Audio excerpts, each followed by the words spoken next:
Welcome to the class 9 students. This is the continuation part of the chapter Biology and Human Welfare. I have completed explaining till the chart, that is till page number 122, where the chart ends, that is with the disease of AIDS. I hope you have understood till this much.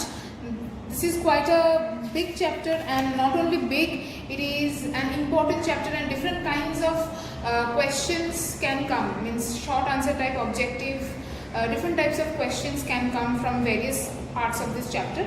So moving on, page number 123, you will find the concept of washing. You don't have this topic because this is not really there in your syllabus. Page number 123, 124, you don't have to read anything. Moving on to 125, I will start with biocontrol agents. And the chart that you have next to this is the bacterial biopesticides and different names and their host range, use, etc. All those things you don't have. So from here onwards, I will keep on telling which portions you have and which portions you don't have, and accordingly I will give you the notes. Okay. So starting with the biocontrol agents. What are biocontrol agents?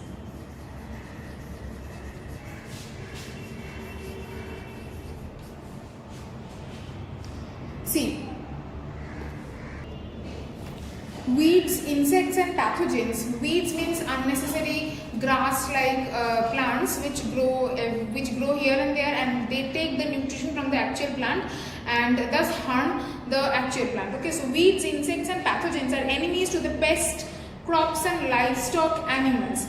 In general, they may be called as pests, causing great damage to the yield in crop production. So these things, weeds, insects and pathogens, they ultimately cause harm to the crops and livestock animals, and ultimately that affects the crop production and the yield of the livestock animals. Okay, resulting in serious economical loss to the country. To control the infestation to control the spread or to control the ill effect of the pests, when any biological agent is used, it may be categorized as biological control.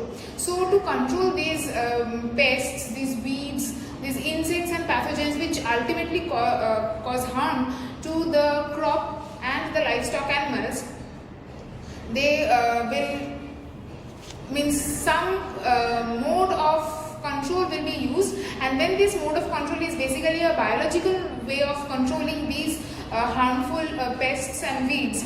That is known as biocontrol agent. Okay, in biological control, microbes play a significant role. So this is what biocontrol agents are. Moving on to the next topic. After that, as I told you, you don't have the charts. The chart in page number 125 you don't have. The charts in page number 126, there are 3 charts in page number 126, that also you don't have. Moving on to the next topic is biofertilizer. What is biofertilizer? A biofertilizer, or also biofertilizer, this spelling can be both, this can be replaced as S also. Okay, is a substance which contains living microorganisms which, when applied to seed, plant surfaces or soil, colonizes the rhizosphere of the interior of the plant and promotes plant growth. So these are basically fertilizers which are biological substances. They are living substances and they promote the growth of the plant. Okay. Biofertilizers add nutrients through the natural processes of nitrogen fixation. I hope you know about rhizobium. So rhizobium is basically a biofertilizer. What is rhizobium? It is basically a nitrogen fixing bacterium.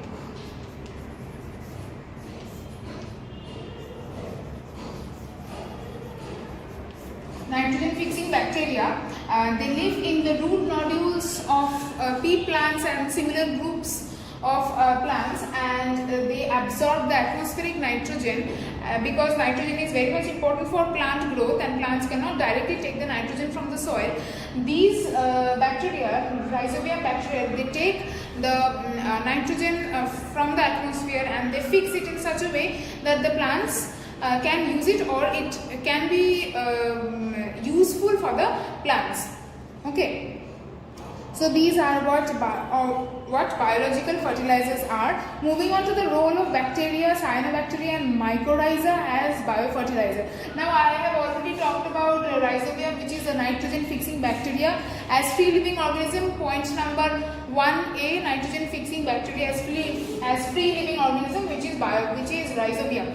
I have already talked about this. Moving on to the nitrogen fixing symbiotic bacteria, that can also be rhizobium, because rhizobium undergoes a symbiotic relationship with the root nodules of the plants. Symbiotic relationship means there are two organisms A and B. They live together or in each other's body, and they help each other in getting their nutrition, shelter, etc. So if rhizobium is organism A and pea plant is organism B, then they are in mutual relationship, because rhizobium is getting a shelter to live and pea, and this pea plant is getting nitrogen from the atmosphere due to this rhizobium. So they are in a symbiotic relationship. So for both the example rhizobium can work. Okay. Next one is cyanobacterial fertilizer. What do you mean by cyanobacterial fertilizer?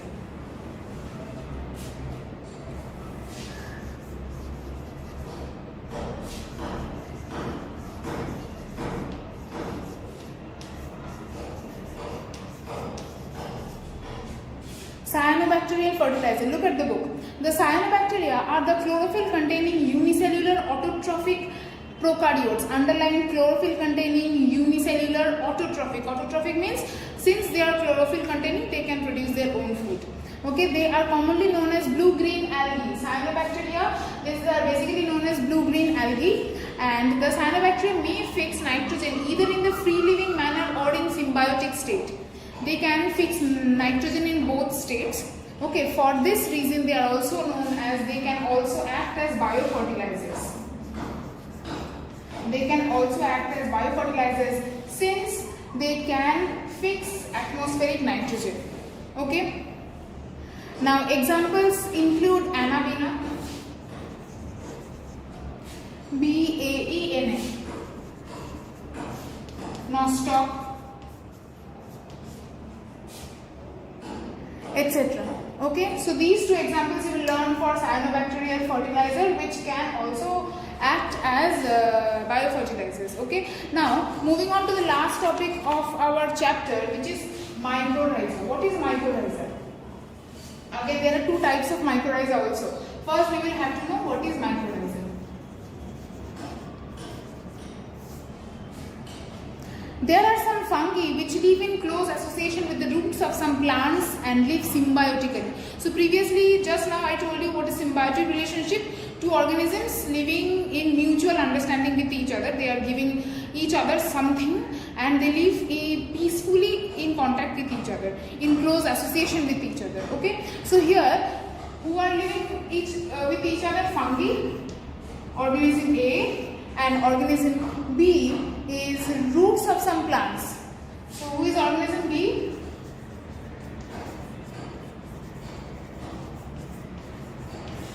These two organisms live in symbiotic association with each other. What happens? Such symbiotic association of fungi and plant roots is known as mycorrhiza. So basically this relationship is known as mycorrhiza. Okay.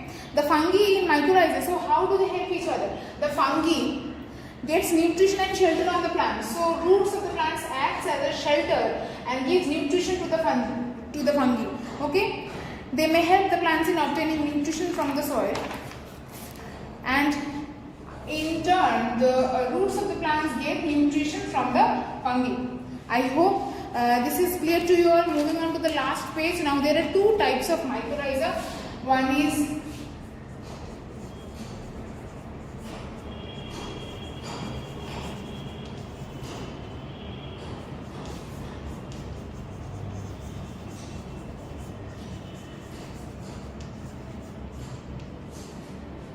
these are the two types of mycorrhiza, ectomycorrhiza and endomycorrhiza. You don't have to go into the details how they are, what is their structural condition, what is their function. Just learn the two types of mycorrhiza, ecto and endomycorrhiza. So this chapter is over. I hope it is clear to you all. Start solving the worksheets, and I think you will score good marks in your examination.